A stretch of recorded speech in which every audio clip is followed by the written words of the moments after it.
ओम शांति 12 दिसंबर 2020। आज की बाबा की साकार मुरली में बाबा की आज की पूरी Murli directions, self checking, self analysis के ऊपर ही थी। मुरली में बाबा कहते हैं कि अगर तुम्हें अपनी तकदीर को ऊंचा बनाना है, फॉर्चून मना बुद्धि। बाबा ने अपनी कई साकार मुरलियों में ये चीज़ कही कि तकदीर मतलब बुद्धि होती है। तो अगर तुम्हें अपनी तकदीर ऊंची बनानी है तो उसके लिए अपना बुद्धि योग, चाहे किसी के भी साथ बातचीत करते वक्त, व्यवहार में आते वक्त, जो अंडरस्टैंडिंग है, जो वे ऑफ कॉन्वर्सेशन है, वे ऑफ बिहेविंग है, the right words that we use while interacting, वो श्रीमत प्रमाण हो, वो बाबा की याद के प्रमाण हो। बुद्धि में रहे कि how am I exactly suppose to behave with someone. बाबा ने एक और बड़ी खूबसूरत बात कही कि जैसे कोई भी बाबा का बच्चा, कोई भी आत्मा जो इस समय नई दुनिया की स्थापना के निमित्त बने हैं, तो नई दुनिया की स्थापना के निमित्त बनना मना पुरानी दुनिया की हर बात से अपना कनेक्शन 100% हटा लेना। Because it is absolutely something like कि अगर हम नई दुनिया की तरफ फोकस्ड हैं, ओरिएंटेड हैं, तो हमारा सोचना, हमारा बोलना, हमारा करना, हमारे एक्ट्स, हमारे वर्ड्स, हमारे थॉट्स, सब कुछ उस नई दुनिया के अकॉर्डिंग ही होने चाहिए।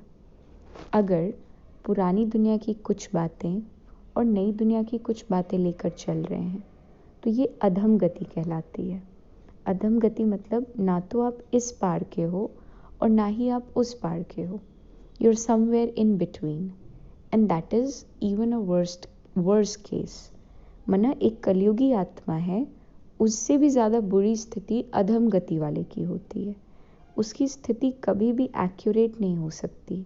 वो कंफ्यूज्ड स्टेट ऑफ माइंडसेट में रहेगा। उसका माइंडसेट हमेशा कंफ्यूज्ड होगा, 50-50 होगा। एंड 50-50 तो किसी भी चीज़ को 100% एंजॉय नहीं करने देगा, ना तो पुरानी दुनिया को और ना ही नई दुनिया को। तो इसीलिए बाबा कहते हैं कि इफ़ यू हैव क्रिएटेड, ड्रामानुसार अगर आपको ये रोल प्राप्त हुआ कि आप भी इस बात के लिए निमित्त बने कि you will have this helping hand in creating the new world, so be disconnected from the old world. अधम गति किसी भी स्थिति, किसी भी परिस्थिति में ना हो। बाबा ने इस पूरी पढ़ाई को राजयोग की पढ़ाई कही है। और आज बाबा ने अपनी इस गॉडली यूनिवर्सिटी का एक स्पेसिफिक बात बहुत क्लियर शब्दों में कही कि whenever you convey the information कि ये ईश्वरीय विश्वविद्यालय है, तो उस समय इस बात को भी अंडरलाइन करना ज़रूरी है कि प्रजापिता ब्रह्मा कुमार कुमारीज है ना। Like Prajapita word is very very important. Y?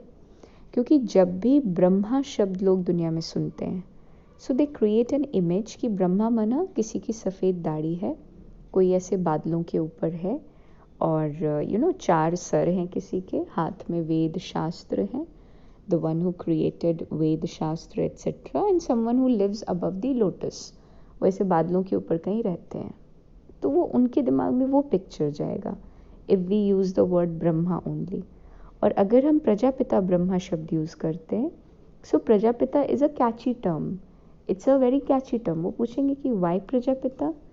We call Brahma as simply Brahma and you are calling Brahma as Prajapita Brahma.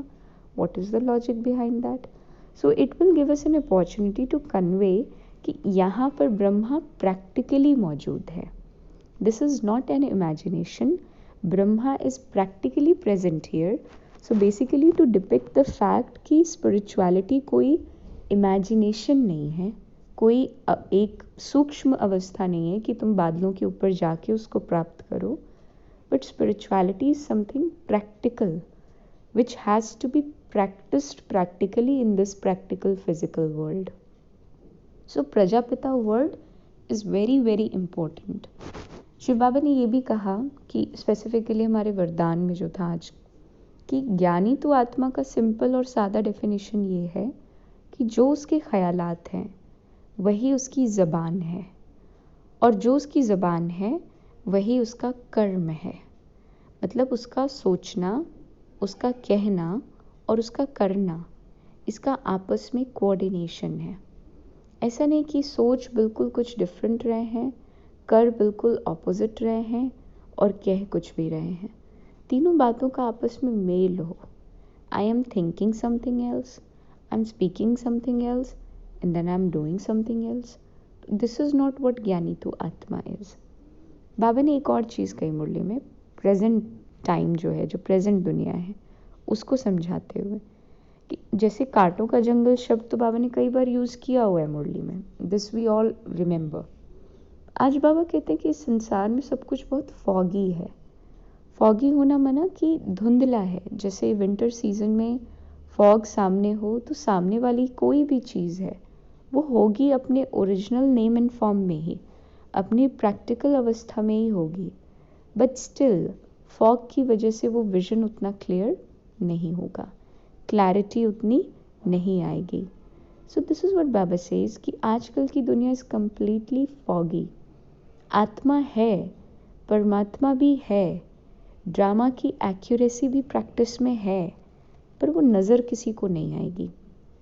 जैसे इस शरीर की स्टडी हुई या पेड़ पौधों की भी स्टडी हुई, तब तो हमें पता चला कि अच्छा पेड़ में कोई जाइलम फ्लोएम नाम की चीज़ होती है। जानवरों की स्टडी हुई तब तो पता चला अच्छा इनके अंदर भी हड्डी है, हमारे अंदर भी हड्डी है।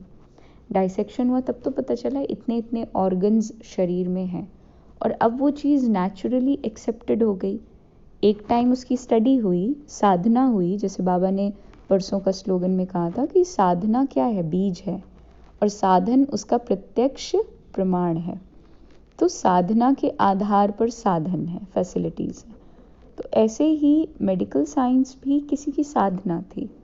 डाइसेक्शन किया, शरीर को स्टडी किया, तब तो हमें पूरा शरीर के बारे में सब कुछ पता है, लेकिन आत्मा को डाइसेक्ट करके देखा नहीं जा सकता है, और इसीलिए आत्मा के विषय में जाना नहीं जा पाया। तो बाबा की ये यूनिवर्सिटी वो चीज़ बताती है जो इन आँखों से दिखाई नहीं दे सकती। So this is what Shiv Baba always says कि फॉगी हो गई दुनिया, things are not visible here, everything has turned so devastated कि सामने होते हुए भी नहीं देख सकते, क्योंकि इन आँखों से दिखाई नहीं देता है ना। जो फिज़िकल फॉग है उसमें ये दो आँखें नहीं देख पाती, फिज़िकल आइज़। और जब स्पिरिचुअल फॉग होता है, या यूँ कह लीजिए कि जब बॉडी कॉन्शियसनेस का फॉग होता है, तो स्पिरिचुअल रियलिटी नहीं दिख पाती है। Fog of body consciousness doesn't let the soul to see the spiritual reality. फिर शिव बाबा ने ये भी समझाया कि तुम्हें ये भी चेकिंग करनी है कि तुमसे आज की पूरी मुरली सेल्फ चेकिंग के ऊपर है। आज कोई कर्मों की विशेष फिलॉसफी नहीं है, कोई नई दुनिया पुरानी दुनिया का कॉन्ट्रास्ट नहीं है, आत्मा परमात्मा के बारे में बहुत सारे कोई विस्तार वाली बातें नहीं। It's just checking. पुरानी दुनिया, नई दुनिया जो स्टैब्लिश हो रही, जो नई दुनिया स्टैब्लिश हो रही है, उसके लिए हम कहाँ तक पुरानी दुनिया से अपनी बुद्धि का योग हटाए हैं। इट्स अ कंप्लीट चेकिंग आज की मुरली।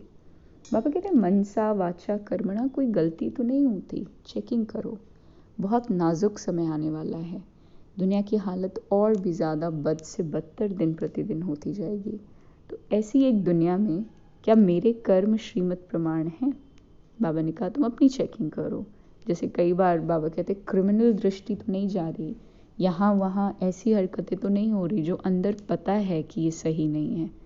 लाइक बाबा सेड कि तुम जानते हो क्या सही है क्या सही नहीं है, अब इतना तो जान चुके हो, तो अब चेकिंग करो कि anything that I am doing, क्या वो सही के कैटेगरी में आएगा या गलत के कैटेगरी में आएगा। This thing has to be checked.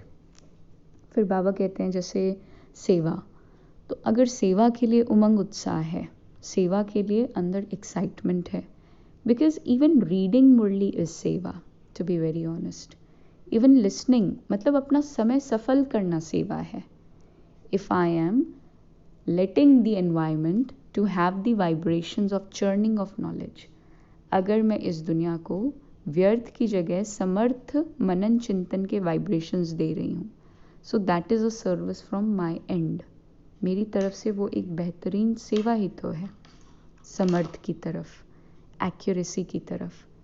तो बाबा कहते हैं जो सेवा में अपने आप को बिजी रखता है उनकी उन्नति होगी। क्यों? क्योंकि वो अपनी व्यर्थ की जितनी भी ये छोटी मोटी कमज़ोरियाँ बीमारियाँ हैं, सेवा में ऑक्यूपाइड रहने से, पढ़ाई में ऑक्यूपाइड रहने से वो वैसे ही ख़त्म हो जाती हैं, वैसे ही सुपर इम्पोज कर देता है सेवा उनको, बिल्कुल गायब कर देता है, धीरे धीरे ख़त्म कर देता है ना। तो बाबा कहते हैं इसीलिए कुछ भी हो ट्रस्टी हो करके चलना, ईदर वेज, कुछ भी ओढ़ना पहनना तो समझ कर चलना, बाबा से परमिशन लेकर पहनना, श्रीमत प्रमाण पहनना, कुछ भी तरीका अपनाओ, कोई भी युक्ति रचो, but remember the one father, Baba को याद करो। आज की पूरी मुरली इसी बात पर थी। बाबा कहते हैं तुमको तो ज्ञान रत्न दिया, तो उन रत्नों को अब धारण करो, इम्प्लीमेंट करो, because time is running really really fast. Baba said समय बहुत तीव्र गति में आगे बढ़ रहा है, और ऐसे एक टाइम पर it's important for you to increase your पुरुषार्थ। पूरी मुरली आज इसी पर डिपेक्टेड थी। ओम शांति।